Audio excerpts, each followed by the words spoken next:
times their probabilities, and that is a half. So the expected value of the sum is 50, and that would be our answer. We expect to see 50 tails. Now the give or take number is the standard error. So we have to look at the standard error of the sum, and the formula says this is square root sample size times sigma. So we have to figure out what sigma is. The formula for sigma square is take each outcome, subtract of the mean, square it, times the probability, which is a half, and then we have to do that for the second outcome. And we find this is 1/4. So now, since we are looking at sigma, not sigma squared, we get 10 times 1/2 instead of 1/4, and that is 5. So our answer would be that we expect to see 50 tails, give or take 5. By the way, if we did this for the percentage of tails, then the formula for the percentage says we take sigma over square root sample size, and that is 0.05 or 5%. So in terms of percentages, our answer would be we expect to see 50% tails, give or take 5 percentage points.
Let's look again at the previous example of tossing a coin 100 times. If we are interested in the number of tails, there are the following possible outcomes. We could get 0 tails, or 1 or 2, up to 100.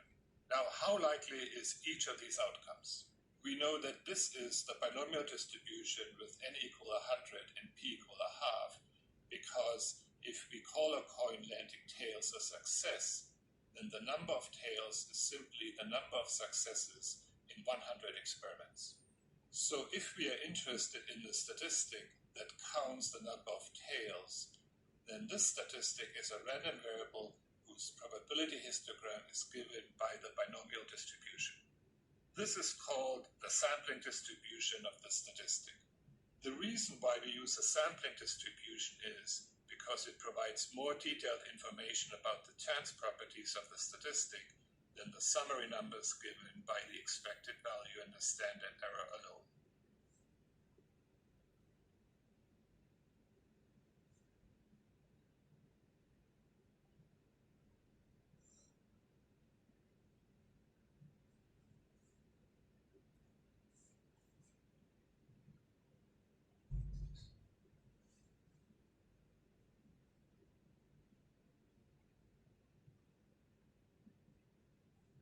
The technical term distribution comes up in many different ways. it's helpful to step back and see what's happening here. When we tossed a coin 100 times, we simulated data by drawing from the probability histogram. That probability histogram says we can get heads with probability a half and tails with probability a half. So remember that the probability histogram is a theoretical construct. It simply tells us what the chances are for simulating. After we simulate 100 tosses, we have actual data. For example, we could end up with 47 heads and 53 tails. Then we can make a histogram of those data, and the histogram looks like this one. So you see that this histogram looks quite similar to the probability histogram in the first step, but it's a little bit different because the 100 tosses involve a chance process. Finally, if we are interested in a statistic, such as the number of tails in 100 tosses, then we get a third histogram, which gives the sampling distribution of that statistic. In this case, it's a binomial distribution, and you see that this histogram is quite different from the first two. Later on, when we do statistical inference, it's easy to mix up these histograms, so it's really important to carefully think through what's going on there.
The square root law means that the standard error of the sample mean goes down as the sample size increases. This means that if the sample size is large enough, then the sample mean will be close to its expected value mu. This is the famous law of large numbers. So keep in mind that the law of large numbers applies only for averages and percentages. But it doesn't apply for sums because we saw that the standard error of the sum goes up as the sample size increases. Also, we need to be sampling with replacement from a population or simulating the data with a computer from a probability histogram. More sophisticated versions of the law of large numbers in fact state that the whole empirical histogram of the data, which is the second histogram among the three we considered previously, will be close to the probability histogram if the sample size is large enough.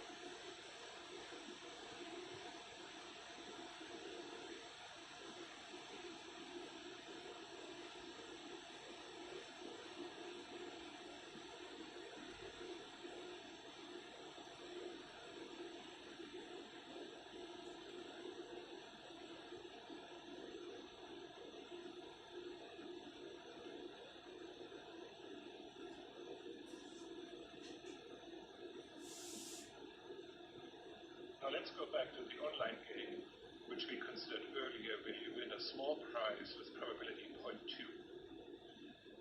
We gamble n times and count the number of small prizes, and we called this a random variable x. At that time, we saw that x has a binomial distribution with n and p equals 0.2. Here are some probability histograms for that binomial distribution.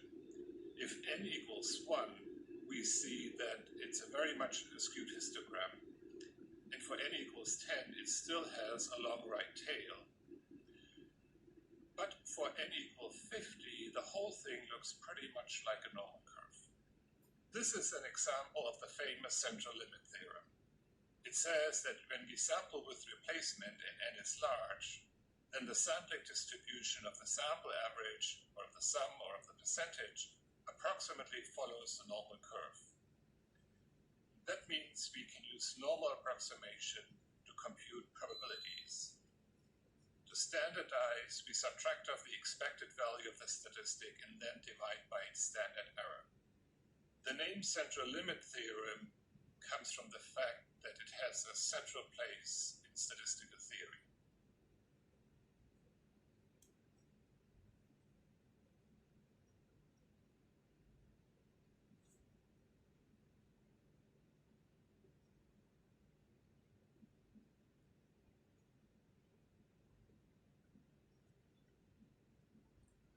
The reason why the central limit theorem is so important is that it shows that the statistic has a normal distribution no matter what the population histogram is. Let's look back at the distribution of annual household incomes in the United States. We saw that this distribution is very much skewed to the right, so it's very far from normal.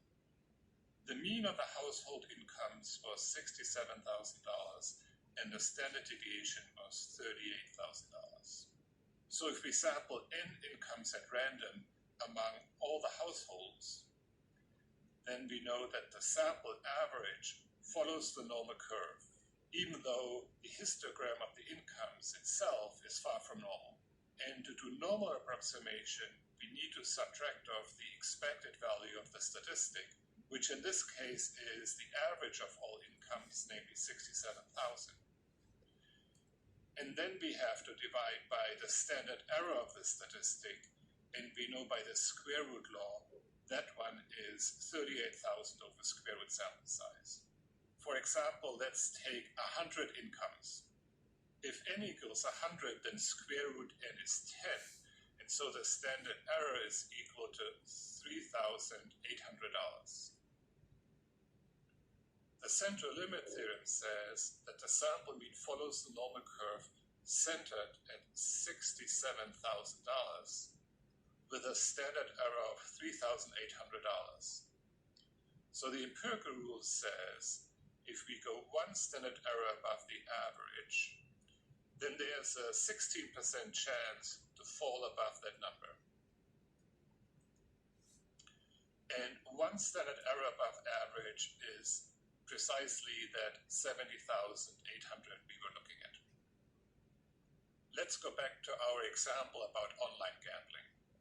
We did n gambles and looked at the number of small prizes, which we called x. Remember, when counting things, we use labels which have zeros and 1 on them. In that case, everything a small prize comes up, we give it a label 1, and 0 goes to everything else. That means that the number of small prizes simply equals the sum of these labels. And since we are now looking at the sum, we can use the central limit theorem. To apply normal approximation, we need to find the mean and the standard error of x. So remember, when we looked at simulations, we had formulas for the expected value and the standard error. And if you plug in, you find that in this case, mu equals p, and sigma is square root p times 1 minus p.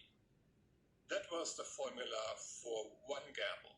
Now we are looking at the sum of n gambles, and we had formulas for the expected value and standard error.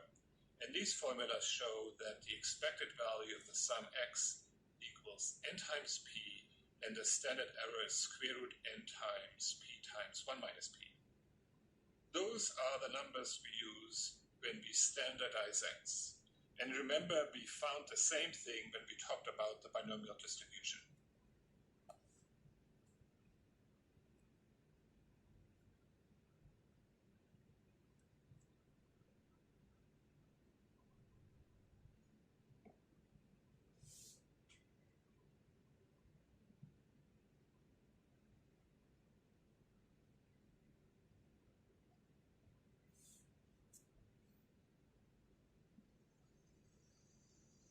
Let's summarize the main requirements for the central limit theorem to apply.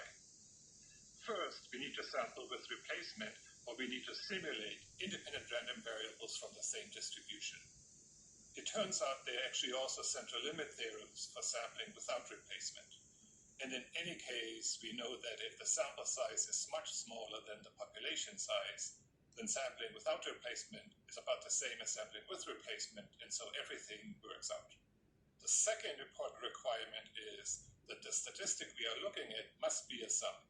And remember that averages and percentages are essentially sums after multiplying. Finally, the sample size has to be large enough. The rule of thumb is that the more skewed the underlying population histogram is, the larger the required sample size n. It turns out that if there's no strong skewness, then a sample size of at least 50 will be sufficient. For stronger skewness, we might need a sample size of at least 40.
data sciences is being applied across the spectrum, right? So we're working in the early stages of drug discovery, but there's certainly work that data science can do to help optimize clinical trials. So part of having an effective drug therapy is knowing in advance whether or not that medication will work for you.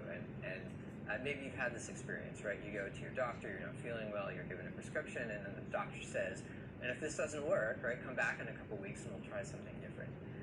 And so part of what's going on there is that your genetic makeup as an individual and sort of you as a biological entity, you might react differently to a medication than someone else. And so some of the other work that data science can help with is some of those companion diagnostics, right, to figure out which treatments would be most effective with which people. This is not work that we do as a company, but these are all opportunities where artificial intelligence data science helps make people